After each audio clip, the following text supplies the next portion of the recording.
अब हम देखते हैं कि अगर हमारे पास दो मैट्रिक्स हों और उनको माइनस करना हो, अगर यही चीज़ हम माइनस में करना चाहें तो हम कैसे करेंगे, ये आपको बताते हैं।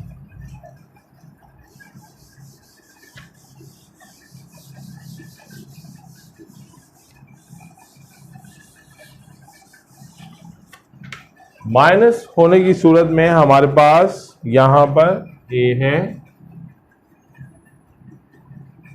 a बराबर है 5 9 3 4। इसके बाद हमारे पास b बराबर है 2 0 1 3। अब माइनस निकालने के लिए हम क्या करेंगे, a माइनस बी ये बराबर होगा a plus bracket minus b। हमेशा ये इस तरह लिखा जाएगा। उसकी वजह ये है कि हमेशा ब्रैकेट बराह रास्त माइनस नहीं होते हैं, वो बराह रास्त प्लस होते हैं। प्लस होने के बाद फिर वो माइनस होते हैं। किस तरह होते हैं ये आपको बताते हैं। जैसे हमने लिखा 5, यहां से लिखा प्लस का, एक्चुअल ये होगा प्लस और ये हो जाएगा minus.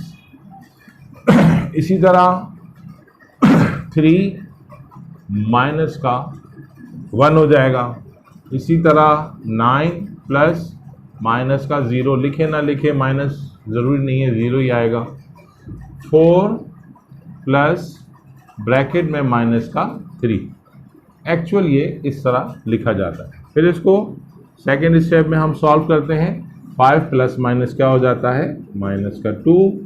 3 plus minus minus 3 minus 1 plus minus minus 0।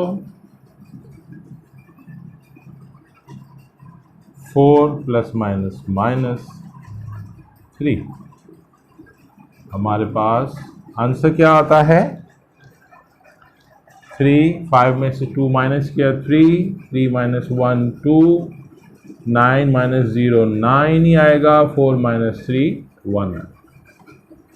तो ये इस तरह सॉल्व करते हैं। इस तरह सॉल्व क्यों किया जाता है, इसकी वजह ये है कि अगर हमारे पास यहाँ पर क्वेश्चन में कोई भी वैल्यू माइनस में हो, फर्ज करें ये माइनस में, तो ये माइनस का 3 माइनस के 3 से फिर यहाँ पर प्लस नहीं होगा, यहाँ पे माइनस होगा और ये माइनस माइनस क्या हो जाएगा, आपस में प्लस हो जाएगा। इसलिए हम इसको इस तरह लिखते हैं और इस तरह सॉल्व करते हैं।